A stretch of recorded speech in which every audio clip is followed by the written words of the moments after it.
नमस्कार दोस्तों, आप देख रहे हैं सिनेमा हॉल और मैं अजय ब्रह्मात्मस। आज मैं लगान की बात करूंगा। लगान को 20 साल हो गए। 15 जून 2001 को यह फिल्म रिलीज हुई थी।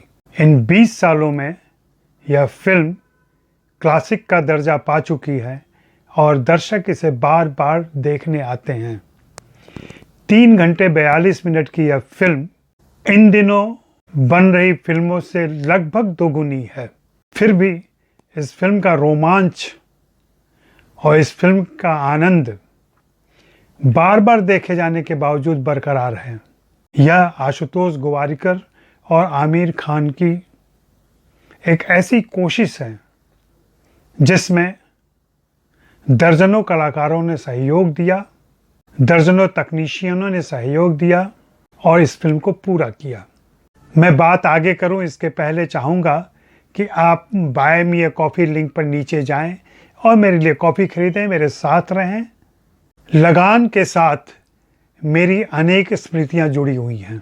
लगान मेरे लिए महज एक फिल्म नहीं है।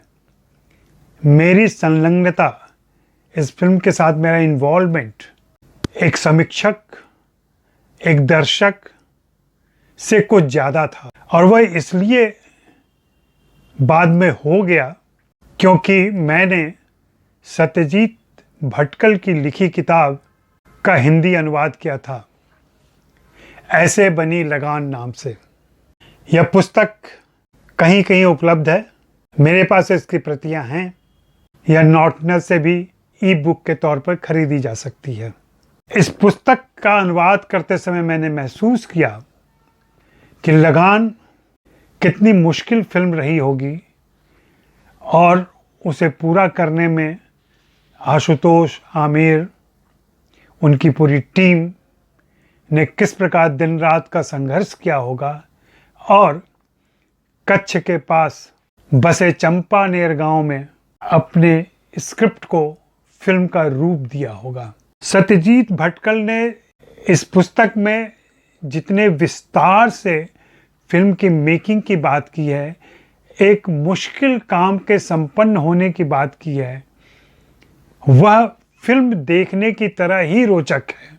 इस किताब को पढ़ने के बाद अगर आप फिर से फिल्म देखें तो आप फिल्म का दुगुना आनंद ले पाएंगे, तिगुना आनंद ले पाएंगे, क्योंकि फिर आपको पता चलेगा कि हर दृश्य के पीछे क्या चुनौतियां रही थी, क्या मुश्किलें रही थी और उनसे कैसे निजात पाया गया।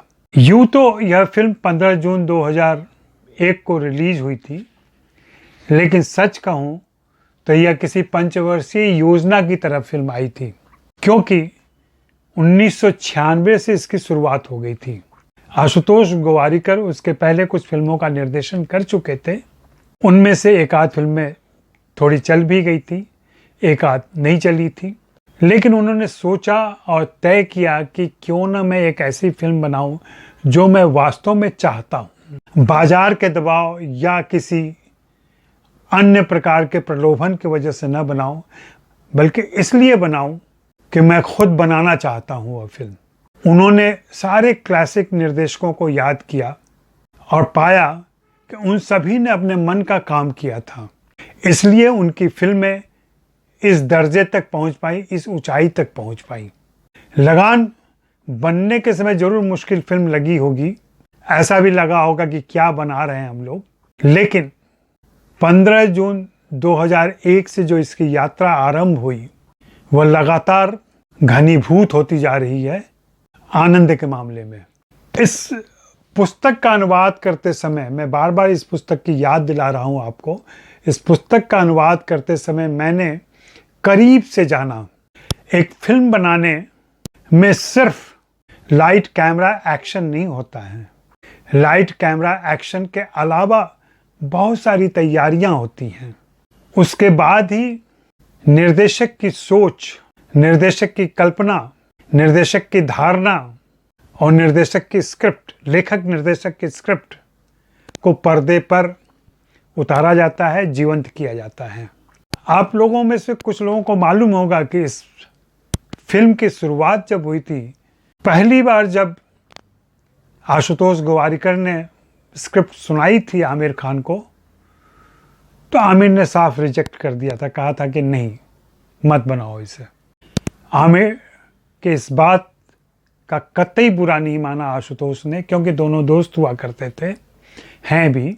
उन्होंने स्क्रिप्ट लिखी, समय लिया, फिर से स्क्रिप्ट तैयार की, फिर से तैयार किया आमिर को, और आमिर ने यह भी कहा कि मैं फिर से तुम्हारी फिल्म रिजेक्ट कर दूंगा। लेकिन इस बार आशुतोष गोवारिकर को गहन विश्वास था कि इस बार ऐसा कुछ नहीं होगा। इस बार यह फिल्म निश्चित रूप से आमिर को और दूसरे लोगों को पसंद आएगी, और वही हुआ। सत्यजीत भटकल ने बहुत ही डिटेल में इस फिल्म के बारे में बताया है कि किस तरीके से यह फिल्म बनी।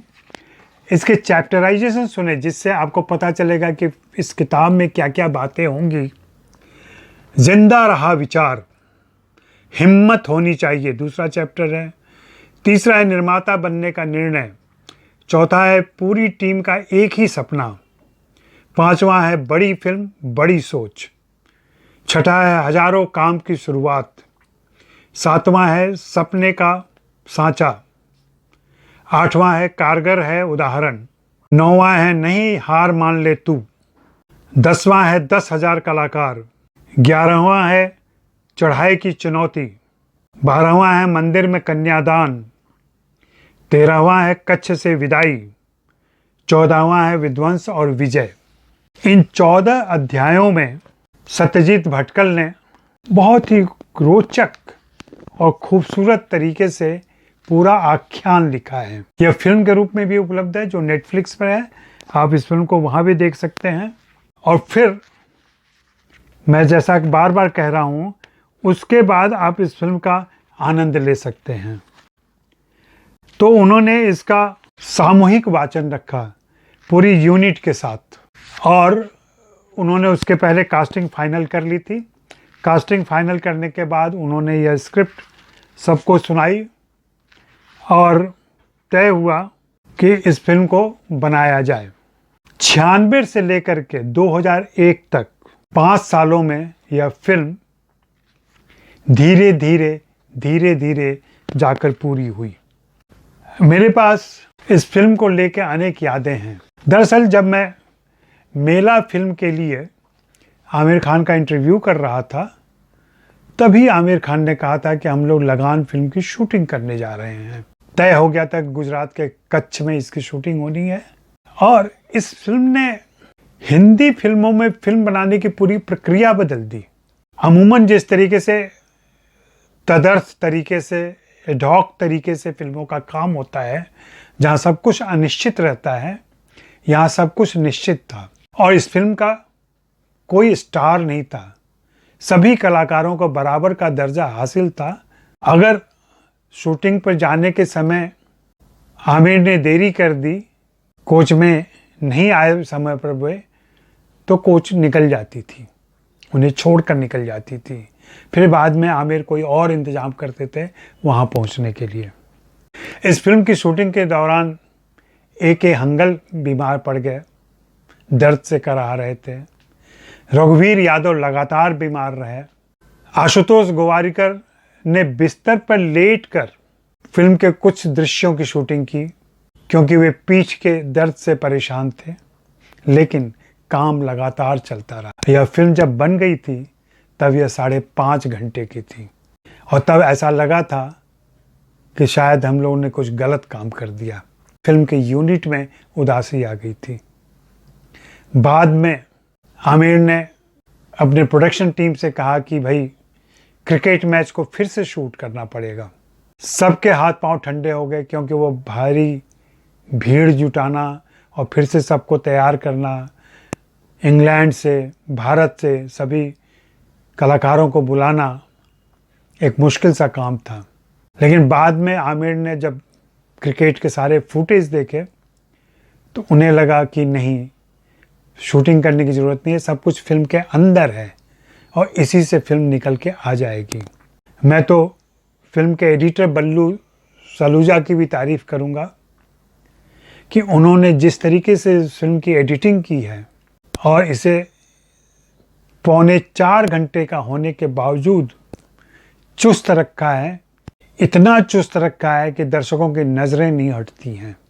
यह फिल्म सबसे पहले हिंदी फिल्म इंडस्ट्री के लोगों ने सन सिटी में देखी थी, दक्षिण अफ्रीका में। आईफा में यह फिल्म गई थी। भारत में जब फिल्म रिलीज हुई तो फिल्म यूनिट का कोई भी सदस्य, प्रमुख सदस्य यहाँ नहीं था।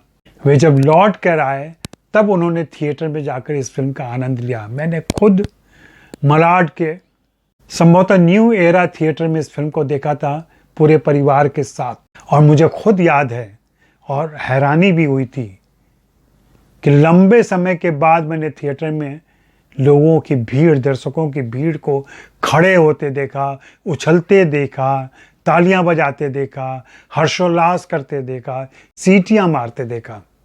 मेरे लिए वह अद्भुत अनुभव था। और अगर आप मेरे लेखों से, मेरे बातों से परिचित रहे तो आप जानते होंगे कि आमिर खान से एक नज़दीकी रिश्ता रहा है।